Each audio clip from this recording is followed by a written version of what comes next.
Selebritis ID.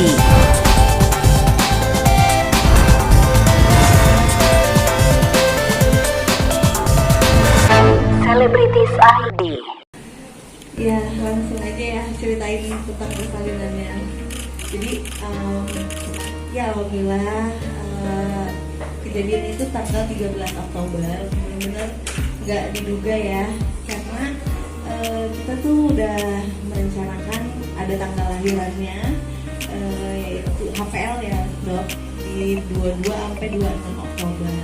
Nah tapi kita kan manusia cuma bisa berencana, dan ternyata Allah yang berkehendak. Jadi pas tanggal 13 Oktober itu tepat satu hari setelah Anissa ulang tahun, tanggal 12 Oktober itu tiba-tiba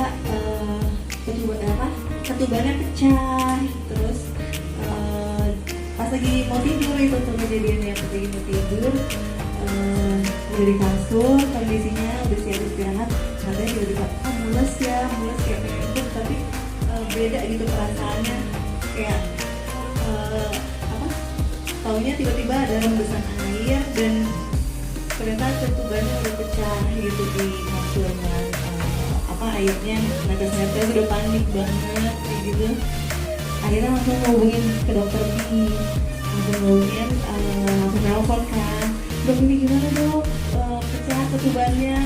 Kan untungnya dokter gigi langsung bilang udah langsung ke kemayoran aja, gak usah nunggu lama lagi dan jangan panik kata dokter gitu. Terus ya udah kita udah jangan panik gitu kan ya.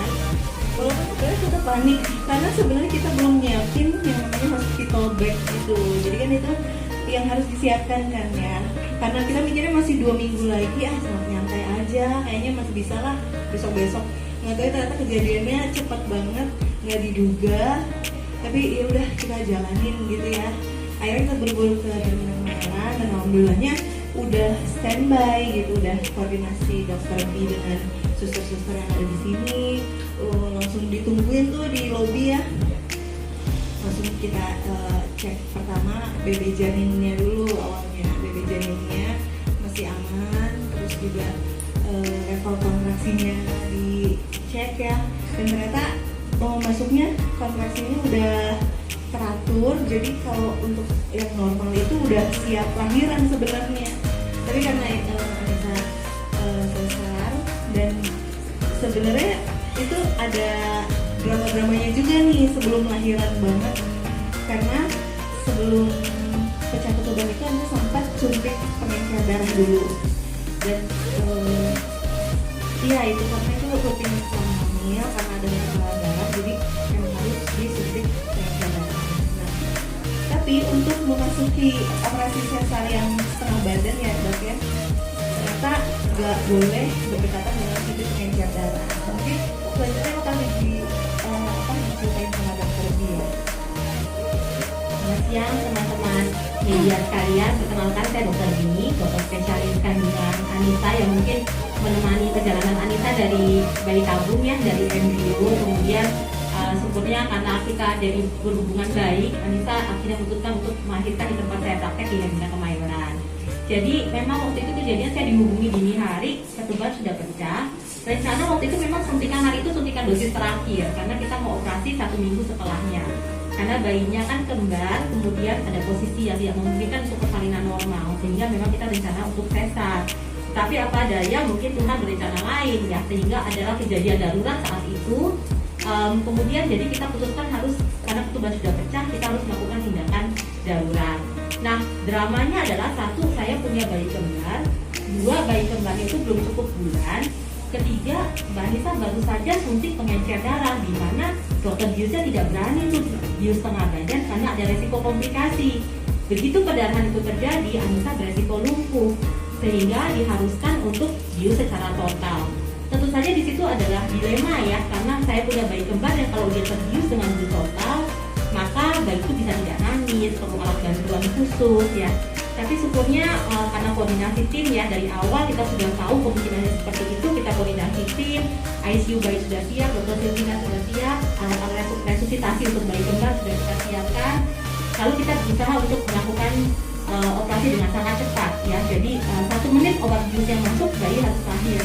Karena karena itu kita coba melakukan semuanya dengan cepat. Saya jadi melakukan operasi dengan sangat cepat. Waktu itu saya minta Mas Dito jangan masuk deh, soalnya saya takut Mas Dito kalau lihat Mbak Anissa di intubasi di operasi di bius umum, takutnya Mas Ditonya pingsan, saya tambah pasien lagi satu. Jadi saya bilang Mbak Anissa kalau mungkin lebih baik kalau bisa dulu, tapi Mas Dito persis di luar kamar tindakan, jadi nggak di luar jauh, dia persis di luar kamar tindakan. Jadi begitu bayi lahir Mas Dito dengan tangisannya langsung gitu ya. Nah, jadi operasi itu saya lakukan dengan cepat dan juga dengan teknik buka tumpul ya. Jadi saya hanya menggunakan pisau sebanyak 2 kali. Sisanya semuanya dibuka secara tumpul supaya mengurangi resiko perdarahan. Karena baru saja suntikan pembiusan tersebut. Dokter Silvina juga sudah gercep siap semua. Jadi kita dengan aba-aba begitu dokter anestesi bilang obat masuk 1 menit saya harus lahir. Waktu itu kita syukurnya dengan bantuan Tuhan yang Maha Kuasa ya, dengan doa bersama. Bayi pertama lahir langsung nangis, bayi kedua lahir juga langsung nangis gitu ya. Cuman yang kendalanya kita nggak bisa inisiasi menyusui dini langsung karena balisanya sedang terbius total. Tapi tindakan operasinya sebenarnya berjalan dengan lancar, tidak ada perdarahan yang bermakna, dan kedua bayi berhasil nangis dengan baik dan langsung ditangani oleh dokter Silvina. Terima kasih. Selamat siang, saya Dokter Silvina, dokter spesialis anak yang menangani kedua putri Yohannes dan Pak Dito. Kebetulan bayinya sendiri kan bayi prematur, jadi otomatis dengan kondisi bayi prematur akan ada resiko organ-organ yang dimakan itu antara lain biasanya belum bisa kuat untuk dia bisa bernafas sendiri. Biasanya yang terjadi adalah kalau bayi ini yang sudah lahir seringnya itu bayi tidak bisa bernafas makan, jadi nangis atau sudah nangis tapi dalam hitungan menit atau jam nanti biasanya bayinya akan mengalami sesak nafas. Syukurlah kondisi ini tidak terjadi pada kedua putri dari Anissa dan Pak Dito. Itu kondisi pertama yang memungkinkan terjadi, tapi untuk kondisi ini keduanya stabil. Lalu untuk kondisi yang kedua, biasanya akan ada masalah gangguan refleks sisap pada bayi yang lahir prematur yang masih kecil karena dia ototnya masih belum terlalu kuat, jadi dia belum bisa menetes secara langsung. Tapi karena ibu Anissanya juga cukup rajin untuk nenenin dedeknya sendiri juga cukup aktif, dengan kondisi prematuritas pun mereka berdua juga cukup kuat genoknya, jadi refleks sisapnya berdua sudah cukup matur dengan kondisi prematuritasnya mereka sendiri. Lalu untuk kondisi ketiga biasanya yang sering terjadi juga adanya gula darah yang cukup rendah. Sudah kita pantau, sudah kita cek lakukan observasi juga, mereka berdua masih cukup stabil sejauh ini, jadi tidak ada masalah yang berkaitan dengan prematuritas pada kedua bayi walaupun mereka lahirnya masih dalam masa prematurnya. Jadi untuk saat ini kondisinya berdua stabil. Alhamdulillah anak yang kami nantikan berjenis kelamin perempuan dua-duanya. Yang pertama dengan berat badan, nama sebenarnya kita namanya disimpan dulu untuk Dirahasiakan ya Pak. sampai 7 hari nanti. 7 hari insya Allah Tika nanti setelah digundul rambutnya bisa jadi kurban dua buah kambing ya kalau supaya baru dikasihkan nama. Tapi kalau kita sekarang untuk supaya ada panggilannya nggak baby twin lagi. Yang pertama namanya Alma panggilannya, yang kedua namanya Alsa. Nah kalau Alma ini beratnya 2,924 dengan tinggi badan berapa ya? 48 ya, 48 cm. Terus yang kedua Alsha itu 2,12 kg dengan tinggi badan 45 cm. Benar-benar sampai sekarang pun kita sampai aktivitas 2 malam ya di Kebina Kemayoran ini kayak masih mimpi gitu, karena semuanya berlalu begitu cepet ya. Yang asalnya tadi jadi rencanakan hamilnya 2 minggu lagi, tahu-tahu harus disegerakan, harus ke rumah sakit. Kita di apartemen di Jakarta, stay dari Bandung, cuma berdua doang. Rencananya seminggu sebelum lahiran keluarga yang di Bandung datang untuk membantu gitu kan ya. Tapi sampai saat jam tengah malam kita langsung berangkat ke Hemat Mayoran. Keluarga belum ada yang bangun, kita chat di grup. Hanya seperti cuma kita ketubaan, sama sekali nggak ada yang grid di luar kota ya, di Cirebon. Terus yang ini belum ada bangun juga. Terus sebenarnya apa ya yang mungkin panik juga lah, oh gimana nih, udah kita langsung kontak tim dokter di Hemat Mayoran. Alhamdulillahnya udah langsung di prepare ya dengan baik ya. Terus ada lagi yang membuat kita panik juga tuh, mimpi ataupun harapan semua orang kan persalinan ini yang kita nanti-nantikan pengen ada diabadikan yang momennya ya, ada dokumentasinya juga. Itu pun ada tim sebenarnya sudah kita dealkan untuk kerjasama untuk mendokumentasikan pada saat persalinan itu. Tapi saat kita chat jam 1 pagi itu pun sama kondisinya, tidak ada respon, bahkan checklist 1 karena kan belum bangun juga ya dengan kondisi yang dadakan ini. Udah pasrah ya Allah, gimana ini, siapa yang dokumentasi?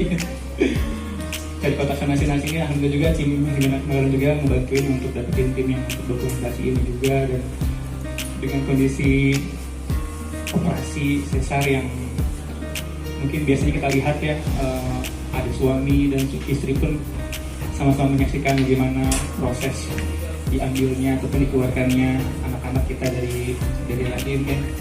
Tapi di kondisi ini pun kita udah pasrah ya, udah sama dokter pun kita udah dikasih kemungkinannya 2 pilihan itu.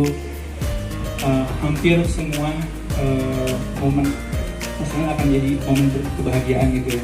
Tapi ada pun juga tidak diabadikan dengan fotografi gitu ya ataupun video. Nah ini kita pun alhamdulillahnya dengan kita berpasrah, kita belum mematikan set live dulu nih bayi-bayi kita selamat, juga juga selamat. Jadinya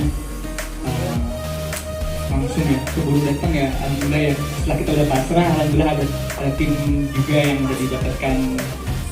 Walaupun aku pun jadi tetap juga nggak bisa melihat, menyaksikan gitu. Anissa pun masih dalam keadaan bibius total. Kalau Anissa bahkan melihat dan menyentuh bayi-bayinya itu hampir 12 jam ya. Jam 3.14 itu dilahirkannya yang bayi pertama. Anissa baru menyentuh, melihat bayinya juga setengah 3 sore ya. Karena ada observasi dulu, karena kan bayinya harus dipantau dulu ya kesehatannya, kembangnya juga. Nah kalau aku alhamdulillah karena berdiri di samping pintu operasi, cepet banget tuh kejadiannya dok.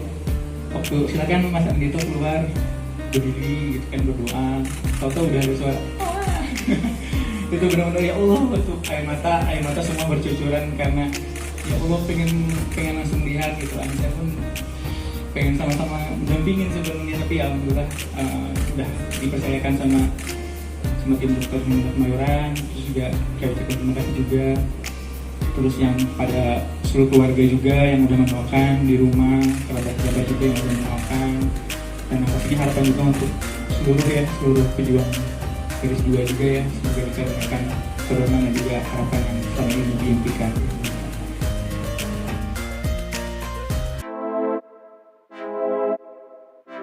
Turn up, let's go.